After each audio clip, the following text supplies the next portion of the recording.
There we go. What's going on, Can bro? you hear me? Hey, I dude. I can hear you and I can see you. Let me get my monitor all set up so I can see your beautiful face I see clearly. your beautiful face. You There have we like the most like beautiful man complexion. Like there's not a blemish on your face.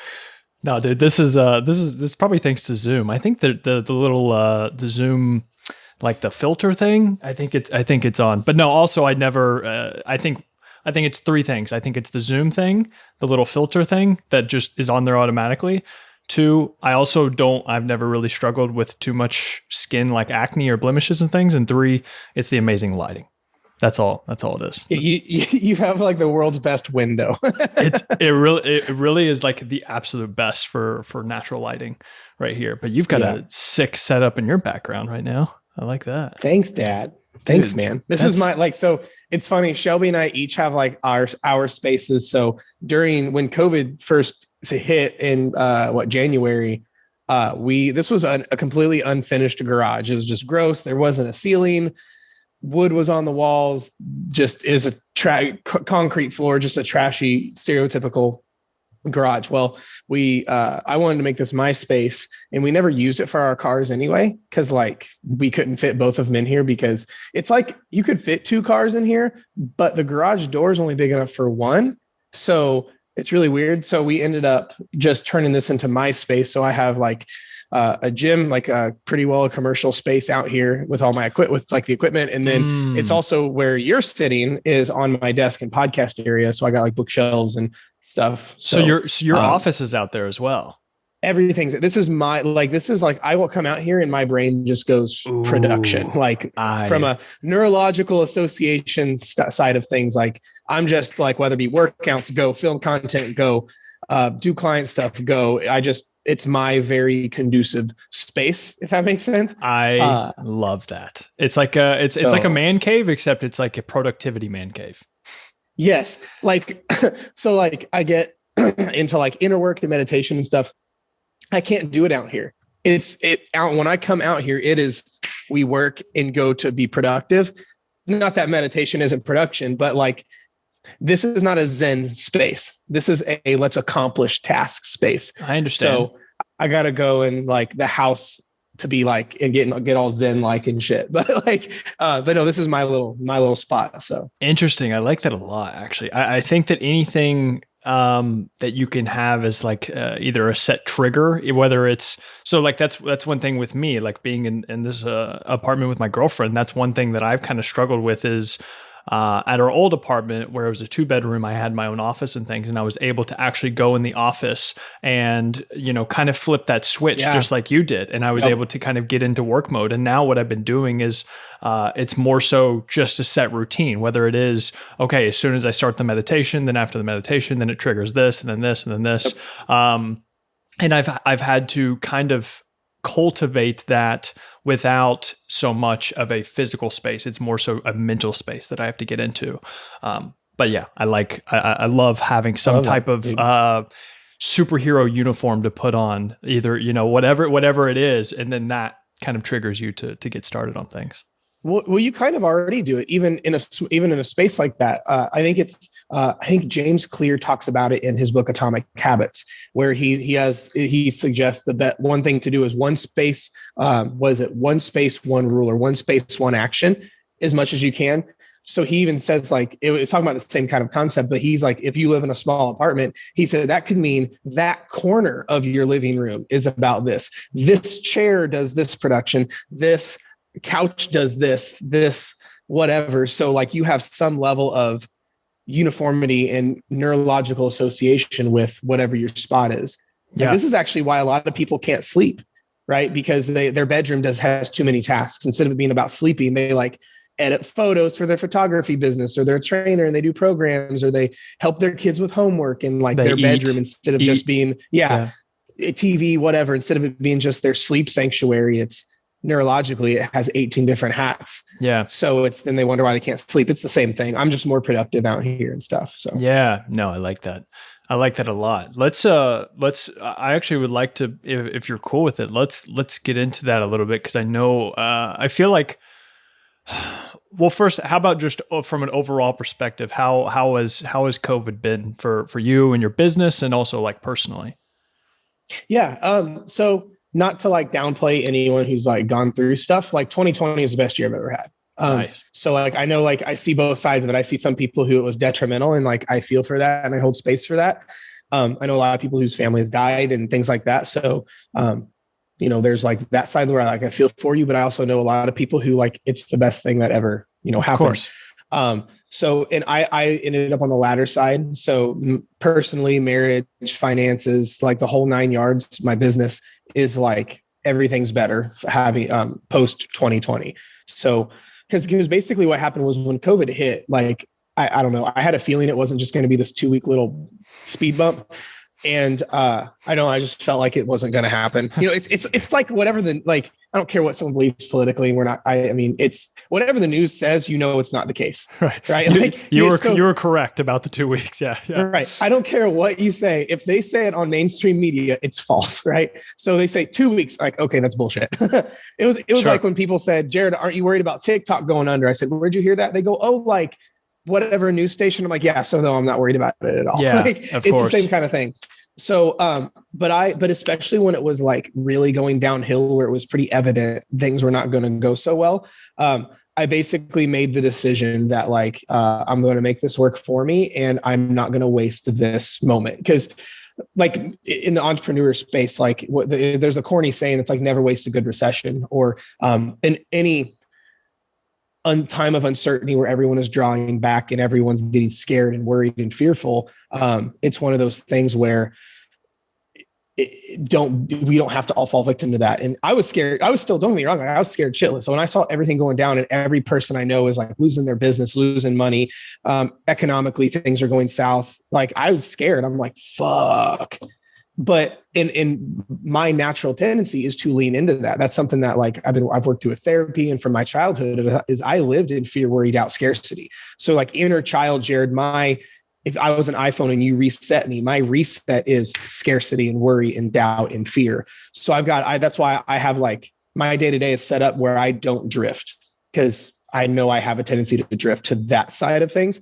So when everything was going south and I could tell I was drifting, I made the decision in a moment, like, we're not doing this. This isn't going to happen. And I'm going to still double down on everything I can control. Because that's like, I think that the biggest recipe for anxiety and chaos is we have it flipped. Instead of owning what you can control and forgetting what you can't, most people have it flipped. We hyper focus on what we have zero control over, and we totally disregard what we do have control over. So when everything was going south, and it was like on a daily basis, I had to take inventory over, okay, what's in my control that I can step boldly into, and what is completely outside of my control that I am consciously making the choice to surrender. And that was a game changer for me because that by itself would feel like 40 pounds got lifted off my back where, let's say I'd be starting to worry about politics, president stuff, COVID, like all this stuff.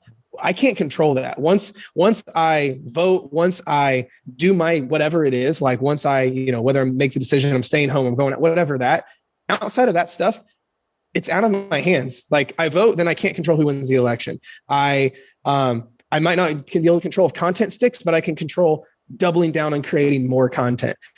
Things like that. Whereas I took lots of inventory over, okay, what is in my control right now and what's not. And I would just let go and step bold, or let go, step bold. And I would do that like every day as worry would start. And I'm like, okay, I cannot hyper focus on the stuff that's out of my control. And I am going to just own like a motherfucker on everything I can control. And it ended up working very well for me. And it made anxiety drop. It made stress drop. It made chaos drop.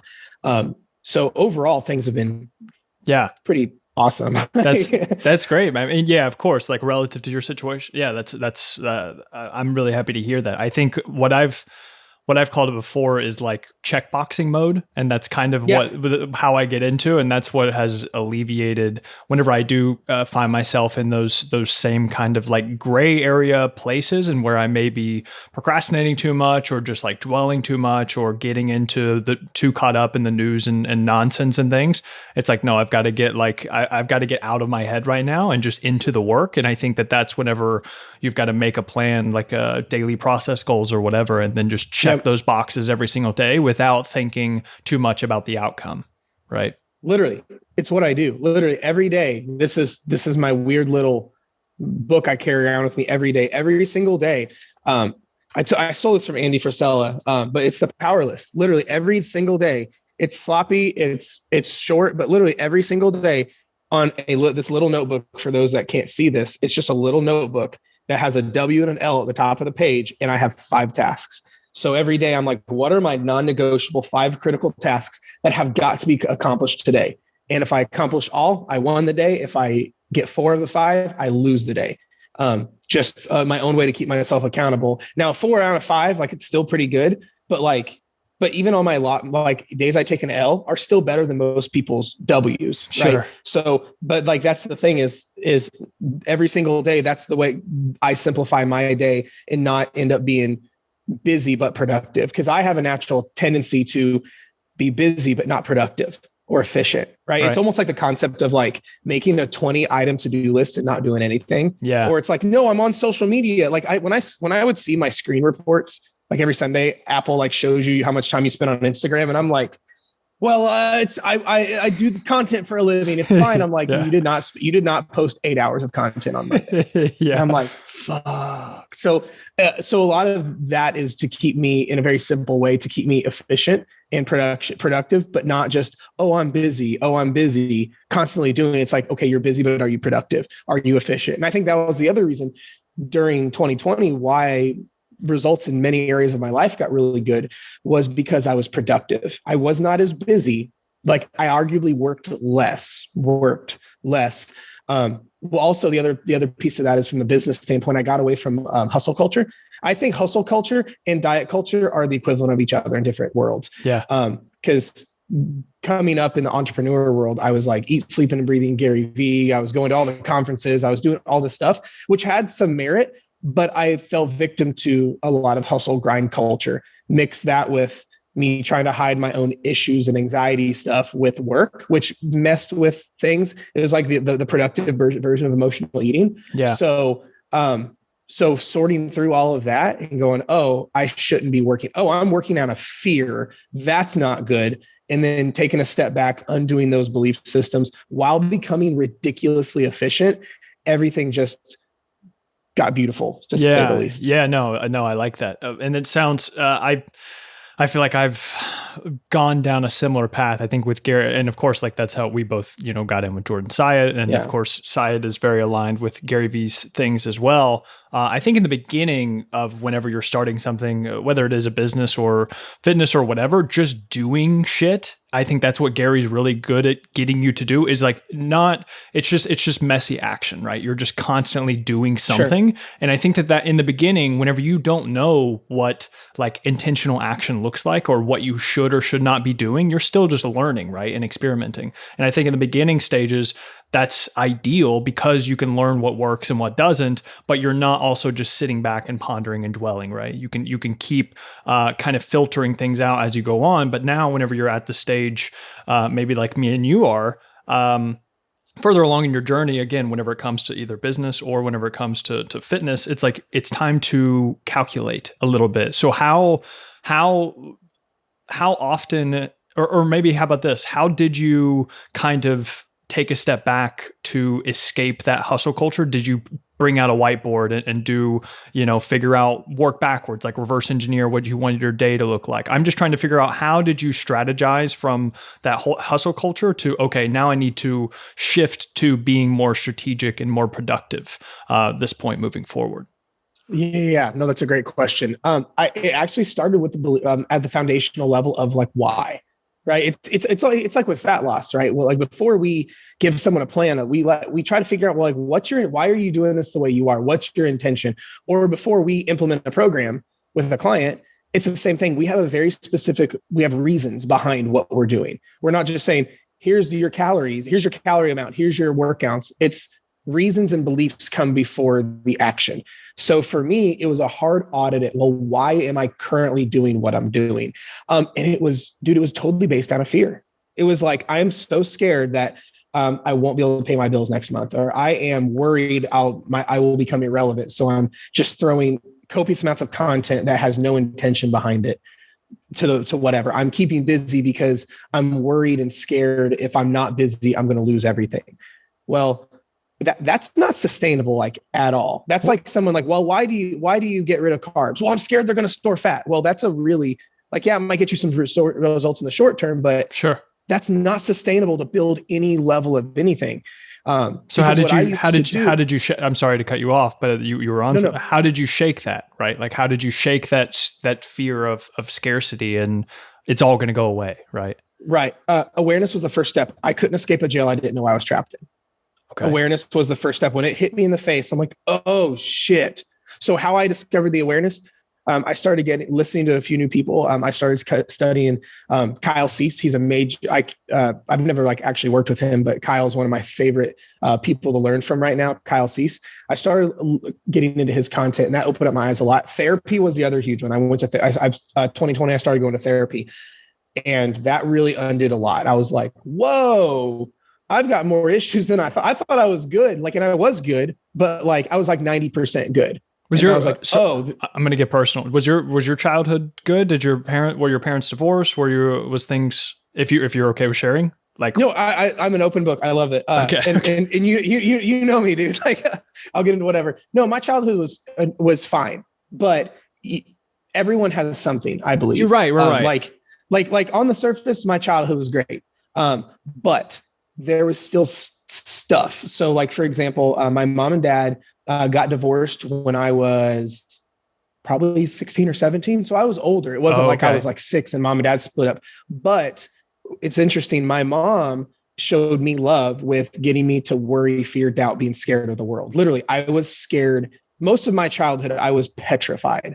From probably the ages of 10 to 16, I was petrified of God throwing me in hell based on any move I would make. I was petrified of getting murdered in bathrooms. I was scared of I would check the door 20 or 30 times a night to make sure it was locked. I was something in me. I was petrified of whatever, anything, death, scared, sure. Anything. Yeah. But then my mom would she meant well. I love my parents. I have my relationship with them are fine right now. But growing up, my mom prided me on being her little worrier.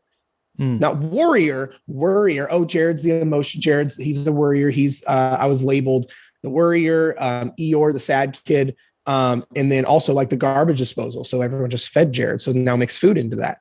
And that was one of the questions my therapist actually first asked me. She's like, did you have any labels? Your parents give you any special labels on your name growing up? And I said, yeah, I was X, Y, and Z. So my mom, in a weird, twisted way, she showed me love by being emotional, by being scared shitless. Right. So put that one on pause. Yeah. But my dad was very emotionless and was you're a warrior, you do not get walked on and you work your face into the dirt. So I got some of that from my dad. My dad has always been an entrepreneur, started a construction company, but I was on the job site with him working 10-hour days at 13. So you got these dynamics. Dad saying, don't ever be walked on. And you are, we men are, all the stereotypical men things. But then mom prided me on this stuff. So it's in their own ways, they meant well, but you got Jared that's caught in what I reference to as a ping pong ball. It's I get dad hit it, then mom hit it. Well, it's no, we're strong men who don't show emotion. And mom's oh, he's my little worrier. He's scared of life. What the fuck? You know what I mean? So from a childhood standpoint, it was fine, but definitely I wasn't seen, I wasn't heard, I wasn't felt. And so I was scared shitless most of my life. That's carried with you for throughout the years. So because and there's a thing, there's in personal development and in psychology, there's a term that goes to heal the man, you must heal the boy. To heal a woman, you must heal the little girl. Because if your inner 8-year-old doesn't get taken care of, and now you're an adult, you take 8-year-old you to big boy problems. So if I was scared shitless, fear, worry, doubt as a child, now I'm adult Jared that owns a business, has a house and a wife. Mm-hmm. Well, if I never handled my shit when I was a little kid, now I take the same principles to adulthood, which is why in therapy, like terms like inner child work or reparenting or reprogramming is so important, because before I can handle my problems as an adult, I have to get my shit figured out from my inner child perspective. This is why connecting with everyone has their inner 8-year-old. And it's why connecting with that, it sounds kind of weird, but connecting with your inner child, doing inner child work, going back, it's like Tony Robbins uses a term. He said, it's never too late to have a great childhood. And it's basically reconnecting at that level internally, because we like never let it go. From what I've read, it's always like, it's childhood coping mechanisms that we brought with us into adulthood. And just especially whenever shit hits the fan or something, or we don't know how to cope with a new problem, what do? Of course, we go back to how we've always been raised and how we've coped with things in the past. No, I actually like, it's a slippery slope, because like I recommend therapy to a lot of my clients, because I'm sure you see with your clients, a lot of their issues with food stem from when they were 10. Oh yeah. Because mommy said you were fat. It's because I have one of my girls that I work with. She's like, let's say 35, struggles with binge eating as an adult. And we got digging this deeper, and she's like, we got talking about her childhood, and she opened up about it. And so I was holding space for it. And she was like, and she mentioned, well, my parents didn't take care of us very well, but our neighbors knew about it. So when I would go over to their house to play, they just said, hey, so-and-so, hey, Sarah, eat whatever you want. The fridge is open. So she would binge because her parents didn't feed her, but the neighbors knew. So the neighbors tried to take care of her. So she would binge when she was at the neighbor's house out of fear of starvation, because she was legitimately starving. Then she'd go back home. She could go play at the neighbor's house. She didn't know when she'd eat again. So she would binge her face off. So that old coping mechanism actually helped her, saved her, if you will. Sure. But she's 35 now. Yeah. And not in that scenario. So part of this stuff is we end up just keep repeating the cycle we aren't even aware of. We just always do what we've always done. And so like for her to go back to handle her inner child and heal her inner child is actually how she would fix binging.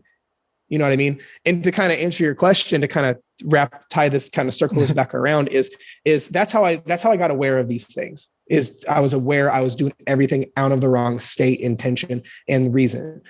But then this is the part where everyone struggles with. It's the action in spite of feeling.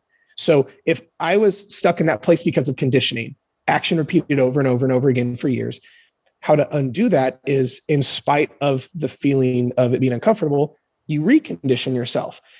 I word it like this. You ever notice you can't read about getting over the fear of heights? You can't read a book about it. Right. The book may literally say everything right, but you're still scared shitless. How do you face fear? Or it's why facing your fear fixes it. Right. You're scared to go skydiving. And the whole time going up to the plane, your brain is going, fuck, no, death. You jump out of the plane in spite of being scared. You land, don't die. Your brain goes, that wasn't so bad after all. And then you want to go again instantly. It's because it was new conditioning. So for me, there's a quote by Will Smith. It goes, if you can't get rid of the fear, just show up scared. Too often people want to wait till they get their headspace in check, their beliefs, their emotions in check. You have to face it in spite of those emotions. So I'm like, okay, I'm operating out of this terrible place. I'm building from fear and doubt and scarcity and all this stuff. So I was aware of that. I'm like, okay, what actions do I need to do to fix this? There's my actions. I need to start building. Basically, I had my actions laid out. Like, okay, I need to start doing this stuff. But I'm like, but I'm scared shitless now, because that's a fucked up thing with conditioning. Is anything other than that means death to your brain, right? It's why going up, you've always been taught heights are bad. Getting on your roof feels like death, and it's debilitating. So because your beliefs are tied to your nervous system, they're literally woven through your nervous system, which is why you have this physiological response to stress and anxiety. Well, so I'm like, okay, this is fucked up. I've been operating out of the wrong place. All right, here's my new path. Wow, that path is scary. Oh, well, go. And that's when I have my daily stuff that I would do. Now I would start the actions. And it's almost like a dog that's been beaten, right? Two of my two female dogs had really shitty owners. So when we got them, if you would pet them, they would wince really hard because they'd been beaten. I couldn't wait for them to just trust me. It was through them getting pet by me. And then they go, oh, Yeah. This is dope. And then they Yeah. have like that, you know what I'm saying? And then they quit wincing. It's the same thing. So I would start to go this process of like not operating out of that place, but then I would get flare ups or get triggered of like, oh no, but this could happen. And that's where I have to just wait, stop, recognize I'm drifting, reel it back in. There's a concept I teach that I call R&R. It's recognize and redirect. So you recognize, oh shit, you're drifting. Stop, flood yourself with data, flood yourself with reasons, then basically to support the new belief, then get back on track. And it's almost like it's like a captain of a ship. Like they can't not drift, but a really good captain doesn't wait till they're 18 miles in the wrong direction. Right. There's the way that I teach it and the way that I view it is, let's say Jared's on a scale of 1 to 10. Jared is back to horrible state, not in a good place. We'll call that a 1. And let's say Jared is peak over here. Everything is great. Well, I would not notice I was drifting back to the old way of stuff until I was at like a 2, which was really bad. And I was at a 10, then I was at a 2. Now I recognize it at an 8. Like when I made that Instagram post the other day, when you messaged me, I was about an 8. Got it. Because I'm like, where I was like an 8. So I took the proper steps. Like I talked about in that Instagram post, I'm like, I literally quit working today. I took a few L's because I know my pattern is when I get anxiety or I get stuff going on, I dive into work harder. That's my old coping mechanism. So I deliberately said, no, I'm not going to, because is what was appropriate. That was me forcing my mind what to think. The body teaches the mind, just like the fear of heights analogy. So for me, when I was having anxiety or whatever, I was like, nope, I'm not working. I'm literally lounging the rest of the day. I'm being lazy today, which actually was really fucking hard because my nervous system was like, no, do what you know is safe. Do what you know is grounding. But I knew I could have done it. And that would have been my old addiction, right? Yeah. That's like a drug addict saying, I'm going to wait to quit tomorrow. Well, the longer they do that, the worse it gets. Right. So that's kind of in a nutshell how it went from awareness, new action, step into those uncomfortable actions, regardless of how it feels. Then over time, it's like the fear of heights. You adapt and the new conditioning happens. Yeah, I think I don't know where I read it exactly, but it's like sometimes the best thing that you can do for your business is to like start drinking wine at noon and take the rest of the day off. It's like that's literally can be. It's almost like deloads where people feel like deloads can be, one step back to take 2 steps forward, but it's actually not. Like a deload is exactly what you need to continue taking steps forward. So while it can feel, especially if you're programmed to think that a break is bad or whatever, or insecure, that can raise up some issues. So what, I mean, imagine, go ahead. I mean, imagine someone like in the diet world thinking that they have to train 8 days a week and eat 800 calories a day. Yeah. Them going, oh shit, this is fucked up, to them eating maintenance for the next 3 months and training 3 days a week is going to feel like death. They're going to be like, how this, no. And all they want to do is go back to restrict and overwork, but it's the same kind of thing. What are some tactical actions and stuff maybe that you started doing recently that has helped with all of this, and that maybe other people could try if they're like, hey, I want to get there, or I want to keep refining my current processes? I think the biggest thing is expectations. As like kind of corny as that sounds, expectations are so tactical. Yeah. Right.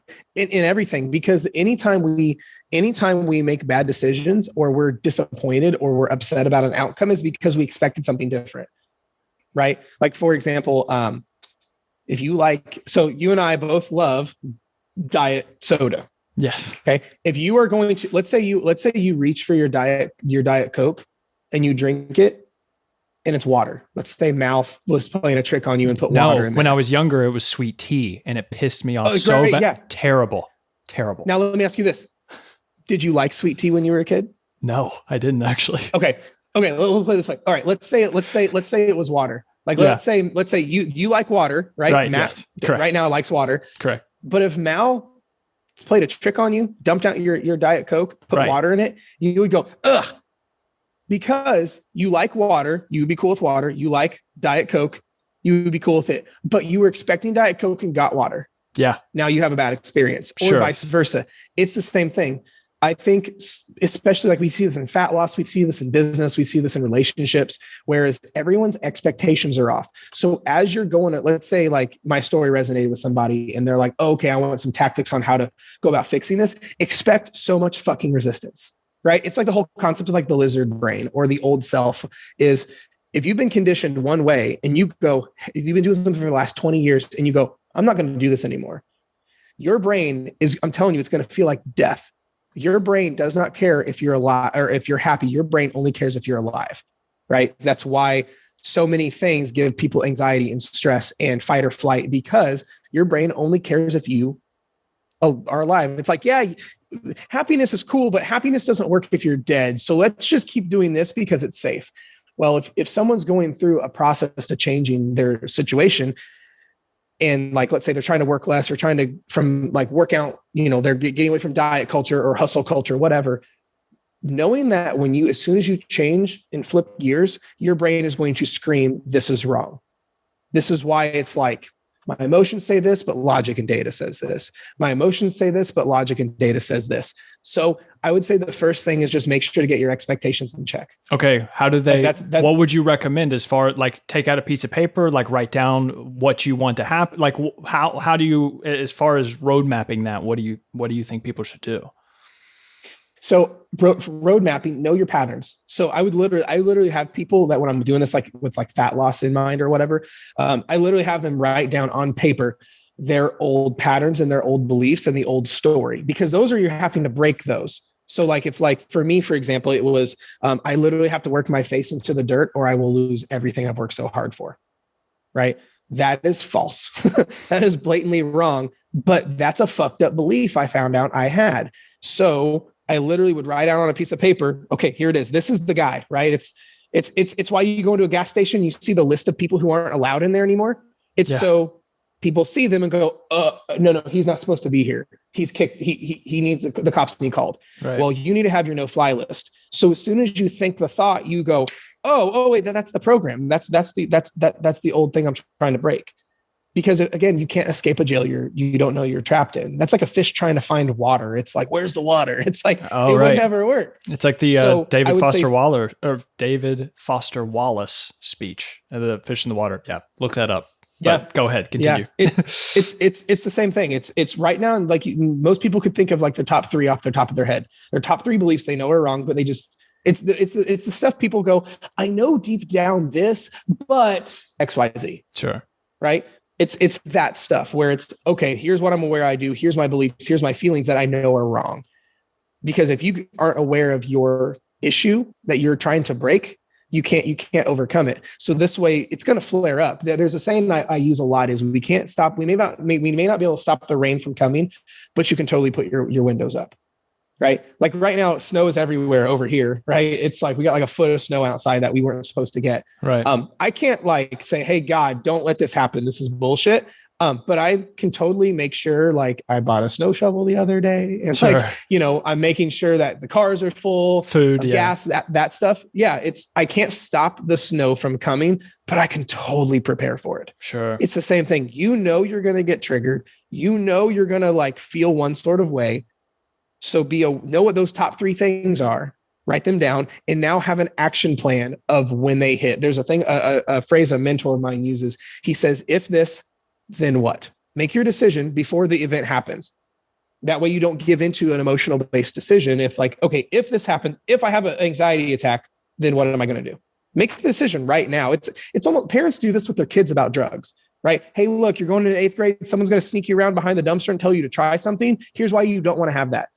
Because the parents know they're going to get peer pressure and they want the kid to make the decision before the event ever happens. Us adults are no different with our issues. Know what your issues are. I literally teach this for fat loss with clients, because if you know you're going to fall, if you know you're going to fall off the wagon, let's say that's a trigger for someone. They're going to fall off the wagon. If their old addiction is start over Monday, binge their face off because all or nothing, whatever. Okay. That's your number one. And your first desire on your list is going to be say, fuck it. This isn't worth it. And you're going to start all over. That's what most people do. So what are you going to do when that happens? So they see what's going to happen and they already have an action plan. So that's the big thing. List out your top three thing, emotional addictions, if you want to call them that, that you always fall victim to, and have a plan of attack ready to go, already decided when those happen. If this, then what? If this, then what? If this, then what?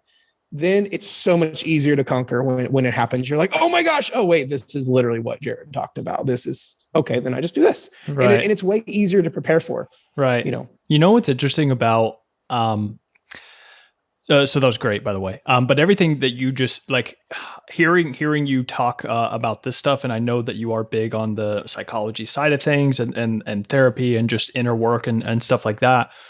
I always find it interesting how many coaches use fitness because it works for so many different things as like the vehicle for the thing that they're the most passionate about. Almost it's just like the way that you do it with fitness. So it's like me, it's like my whole more than fitness thing. It's like it's because I want people to be able to live a great life, and I know that fitness is the core for most of the people that I work with, but everything else kind of evolves from that. And I think with fitness, since you're eating every day and you're going to be working out a lot of days, it's about keeping the promises you make to yourself. And if you can do that with your fitness, it ripples out into the other areas as well. And so what I'm getting at is I think it's so cool to hear you clearly be very passionate about all these things that aren't just calories, macros, protein, absolutely, et cetera. And then you kind of facilitate that through your teachings with clients, the content you put out, et cetera, et cetera. I think it's cool. No, you hit the nail on the head, because like it hit a point also in 2020. Because the other thing in 2020 I did earlier in 2020 is I connected so much deeper, to me, as corny as that sounds, like really just diving deep on myself. Because that's something like most people avoid doing, right? It's why people's brains don't shut up when they go to bed, because they haven't sat still with themselves yet. I wanted to connect deeper to Jared. So I did that in 2020. And what's funny is fitness actually became very, how Kyle sees words, very heavy. It felt in my body heavy. Calories, like workout optimization, like cool, like stuff's dope, but I'm like, it just doesn't feel what it did 3 years ago. Yeah. Not that it's bad. It just feels in a different place. But that's where like I started like, then question like, okay, then what feels, let's say if fitnessy stuff is going from a vibrational 10 down to like a vibrational 4, what does feel like a vibrational 10? And that's when I'm getting into like this stuff that just feels so much, I could talk for hours about it. It's what I'm writing my book about. It's like what all my content's based on now. But what's funny is you're right. It's like, it's the gate, fitness and weight loss is like the gateway to it. It's like the gateway drug to all this self-exploration, because what it teaches, like in the same way you said, fitness teaches you to like show up for yourself and keep promises and enhance your life. And that affects everywhere else. It's the same thing with this. When I work with someone with like fat loss, we're talking things like emotional eating, knowing what to do, not doing it, discipline, showing up for yourself, old beliefs. You fix it here in weight loss, your marriage just gets better. Your job just gets better. Your everything, because you're fixing you as the foundation. Yeah. Because if you have a dope foundation, you can put any house on it. It's the same thing. Yeah. No, it's cool, because I feel like you've done a really good job. I feel like there has been a shift since like the infographic days. And I think that we can both speak to this, how our shift in infographics it was focused around like 3 easy high protein lunches or something, like, like some shit like that, which I think still has its place and still has its merit. Absolutely. However, I think for, we can make that one post out of every 5 posts that we do, right? And I think that there's other ways to add in the stuff that we love while also teaching fitness. And I think that that's the most important. Like I heard something the other day. It's like, you don't find your niche finds you. And I felt like that was so true, especially how I've realized that the type of people that I want to work with and the type of content I want to put out has only developed as my curiosity in other areas have then bloomed as well. And I feel like you can definitely speak to that too. No, absolutely. Like, don't get me wrong. I'm still like first and foremost a coach, right? Sure. Everyone that but I will say this, I would say of the client applications that come in of people needing help or people that ask me questions, I would say 75% of that are people who are just not happy, people who have horrendous relationships with food, people who struggle with the deep issues like emotional eating. They need your work. They need the stuff that you're passionate about. That's Well, it. and exactly. And here's the thing. You don't fix that with diet culture. Someone Right. struggles with emotional eating. You don't fix that with more calorie cutting. If Right. you hate yourself, you don't fix that with, well, the gym's my therapy. No, the gym isn't your therapy. The gym is your suppression. Right. Like, right. But on the flip side, but there's people like Revive Stronger, so Steve Hall, and then Renaissance Periodization, and these people who work with competitors, and their thing is, hey, we're going to be the cutting edge science researchers on this, and you're going to get the best, most optimal results possible. It's like that's their thing. Like your clients, their 10 out of 10. Your clients wouldn't go to them, just like their clients wouldn't go to you. You see what I'm saying? Like that's so important, though. I think that's why I think it's so important for everyone to take a self audit. And it sounds really hippy dippy, but like, what is your vibrational 10 out of 10? Like literally what feels so light, so high frequency, if you want to call it that. I don't know what else to word it. But like, what is that? You know, like it's a lot of people are so tied to like, well, I used to do this. Well, I've always done this. Well, I've been this for so long. It's like, now you're validating bad behavior. You're actually, that's in psychology. That's the old story. That's like someone saying, I've always been Jade. Okay, well, just because you used to doesn't mean you have to now. Well, I've always been a smoker. Okay, well, do you want to quit smoking? Okay, let's quit telling ourselves we're a smoker. Right. There's nothing like one of the most profound things that someone I feel like could realize is you have no obligation to be the same person you were 5 minutes ago. Yeah, dude. That, you know what's funny? That was in my head. I was going to bring that up, and that's perfect. That's one. I don't know where that quote even came from, but I heard it and I was like, that's amazing. Like that's 100% true. It's 100% true. Absolutely. And it feels like we do because we have these interpretations and stories and conditioning. Yeah, exactly. In our heads, and we feel like we need to act a certain way. Mm-hmm. Yeah, no, that is it's like it's like the whole concept of like people are just scared of change, and because here's the biggest reason, man, is it's the mind craves familiarity. Yeah, right. Because anything that's not familiar, let's call it the unknown, is death. Well, there could be a T-Rex over there, so let's not touch it. Let's familiar is safe, familiar is predictable. So, well, we've always done this. It's familiar. Well, this is why changing your thinking to like make the unknown familiar, then it's easier to lean into that. But if you're, if all you've known is this one thing in your whole life, of course, stepping outside of that is going to be scary. And your brain doesn't like scary. Your brain likes safe and familiar and comfy. But I think that's a big piece. But also most people are almost condemned when they start changing, like when they start evolving as a person. Like the amount of people who say, "Oh, you've changed." It's like, well, no shit. Like you're supposed to. Yeah. Or like I would hope so. My mom. Yeah. Right. Or like a thing my mom would even say, like to this day, like I love my mom to death, but she would say, "Oh, you're not the little boy I raised. You're not my little boy anymore." I'm like, I'm a motherfucking man, Mom. Like, yeah. I'm not your little. Yeah. Like, okay, I cuss a lot now, but I'm a better person than who I was when I was 13. I'm not scared of the world anymore. I literally am such a better being now than when I was 13. Like, of course I'm not the same person. It's the same thing as growth. It's the whole concept. I don't know if you can see it. I just had the sleeve. I saw a picture. I saw your picture. Yeah. It's a big tree, right? A giant. Yep. It's a giant tree, and there's like 7 meanings behind it, but one of which is you grow or die. If you do not constantly grow and evolve, you fucking decay and die.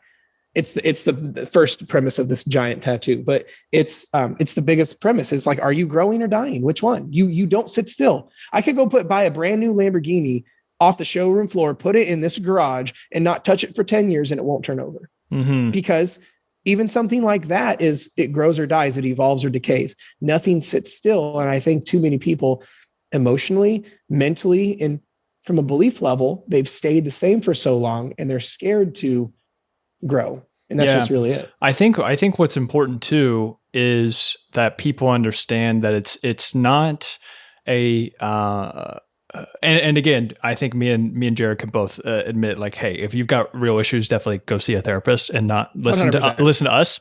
But I think as far as our rudimentary psychology talkings, and we both love learning about this stuff too.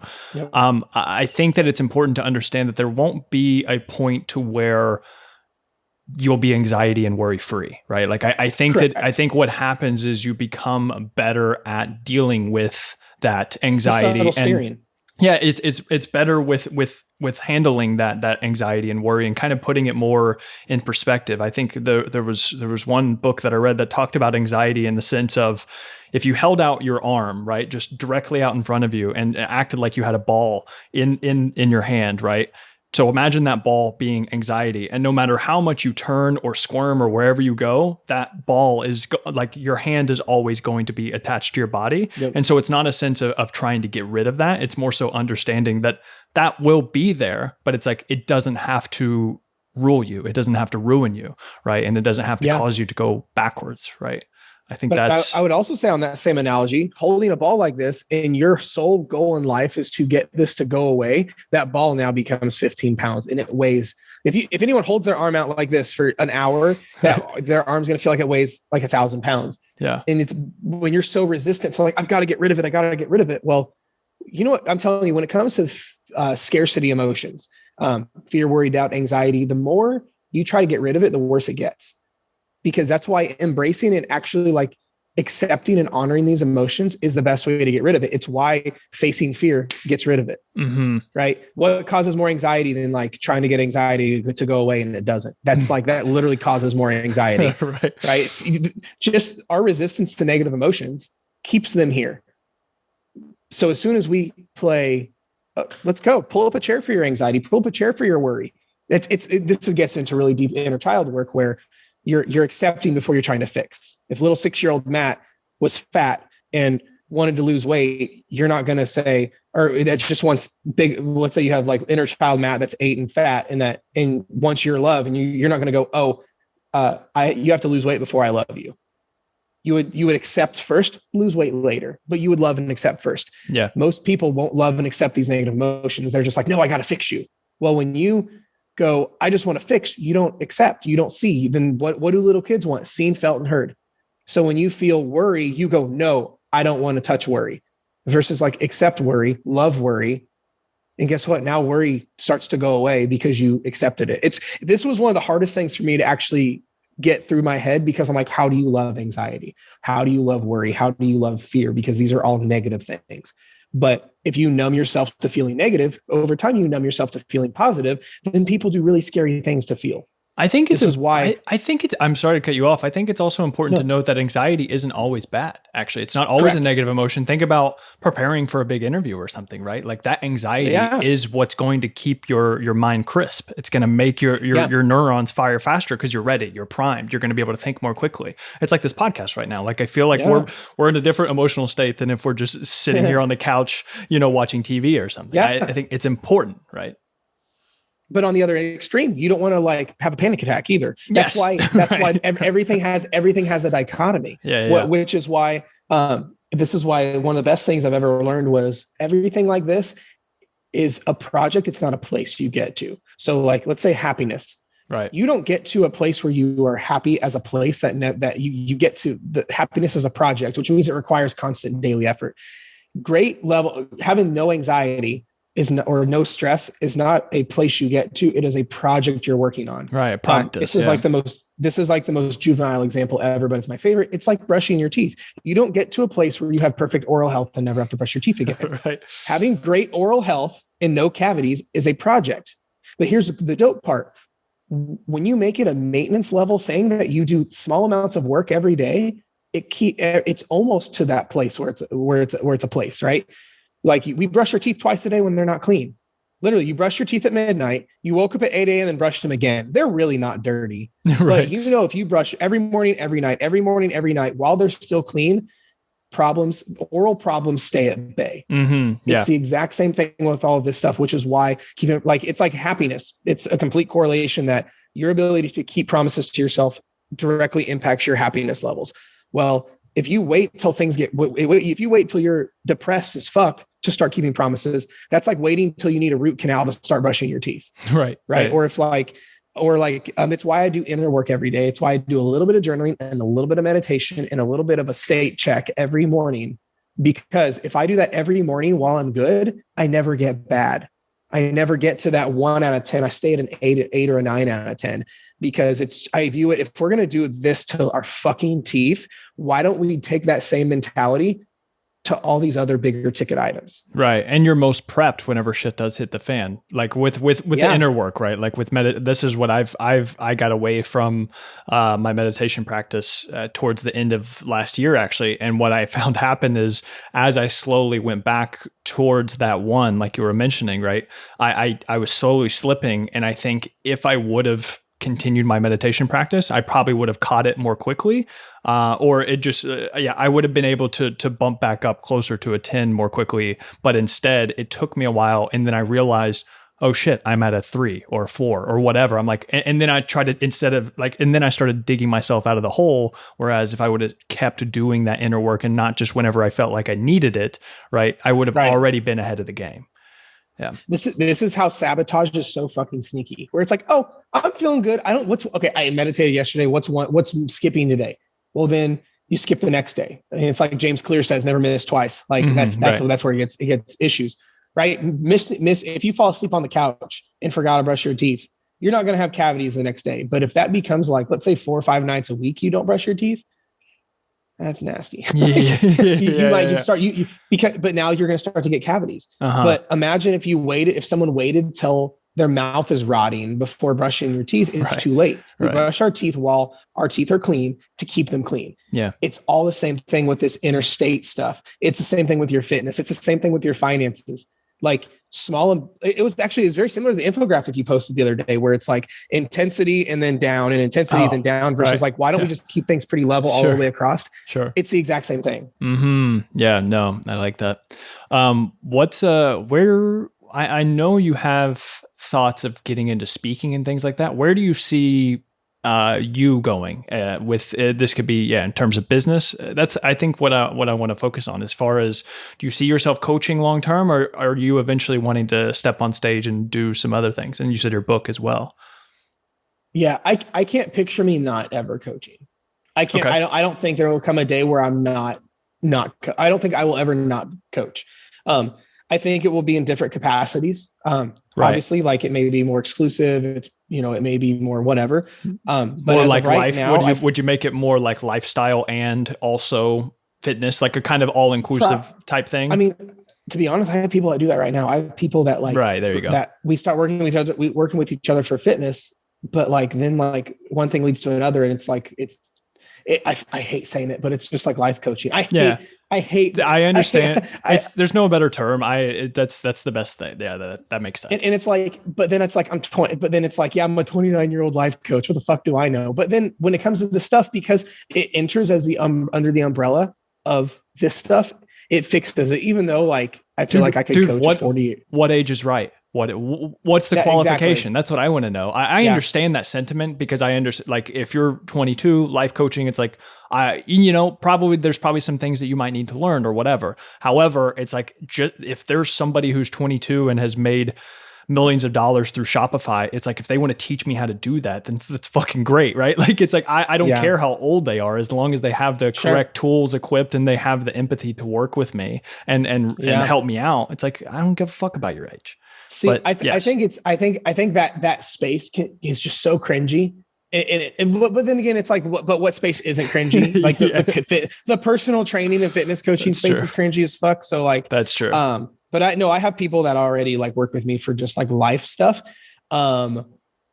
which is dope, because I never thought I would be in that position. Sure. It's kind of like, oh, that's pretty cool. But no, long term, I think I'll still be coaching in some capacity. I don't know if it'll be like weight loss or whatever, but I think coaching, absolutely. Speaking is definitely is something that I just really I love doing, and I really want to make a huge part of my career. Because as of right now, it'll be funny timestamp wise, because as of Thursday, February 18th, 2021, I don't do a lot of speaking, but it'd be cool in like 3 years to come back and be like, hey, Matt, remember? Clip this.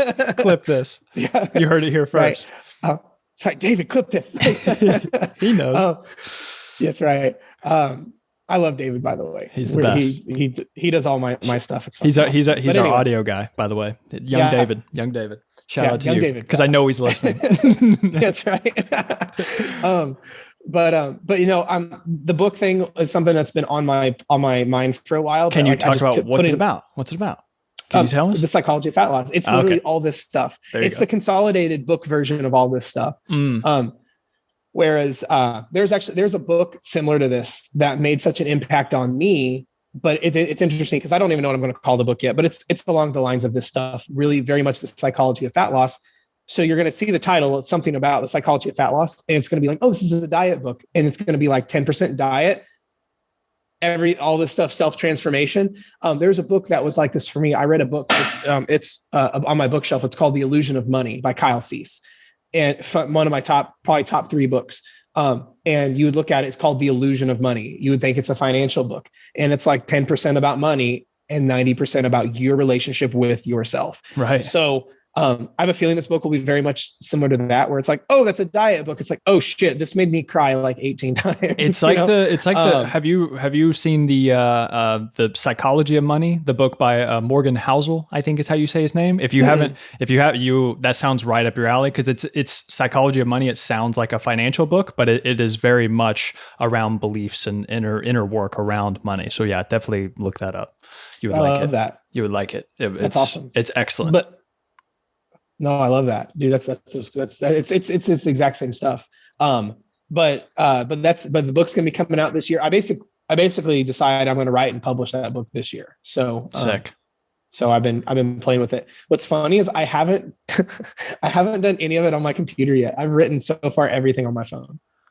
Oh, on your phone. I thought you were gonna say on paper. I was like, holy shit, how are you gonna no. transfer? No, so I get like writer's anxiety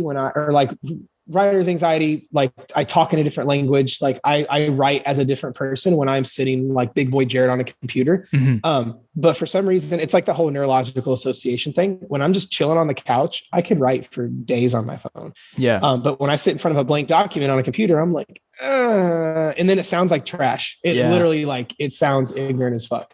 Yeah. So I've been so far writing all of this on my phone. I might just do the entire book on my phone. I understood. I'm that same way with emails. It's like if the difference between an email and a text for me, it's like a text feels very low barrier. There's no friction or anything like that. But whenever I see an email, it just feels more daunting, and that I have to give a lot of attention to it. But it's exactly the same. Like for me, at least, it's like I typically only answer emails for the most part, unless it's a very like couple sentences or whatever. I only answer it from my computer because I want to answer thoroughly and things. But I realize I can do that straight from my phone too. It just feels different. I don't know, but yeah, I get what you're saying. I have to be careful with that, because otherwise that sometimes can be kind of triggering for me to go back into that mode where if I made the decision, I only do emails from my computer.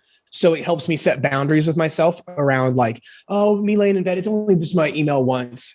And then it's like that addiction. Yeah. So like I have boundaries set up around it where like I only do emails unless it's an emergency from my computer, where at least it's way more in control. Like I have all the notifications other than like text messages shut off on my phone. Yeah. So that way, when I step into that realm, it's because I wanted to, and it's on my watch versus just being reactive. Yeah. You know what I mean? Dude, I am the same way with notifications. Do not disturb is always on. And so actually even like text, like nothing makes my phone pop up except for phone calls and PayPal. That's it. I've literally the only notifications that I get. Yeah. So like my phone's on, I'll get a notification with text, but yeah, it's like whenever you pop open my screen, you're either going to see a text, a call, or a PayPal notification. And I was like, those nothing are but positive things. Listen, well, dude, you got to program it. Dude, I used to wake up damn near with panic attack, not wake up with panic attacks, but like, I would start my day so reactive because as soon as my alarm would go off and I would grab my phone, I would see 20 emails. So I go instantly into putting out fire mode. No. And it's like, so like almost all of my,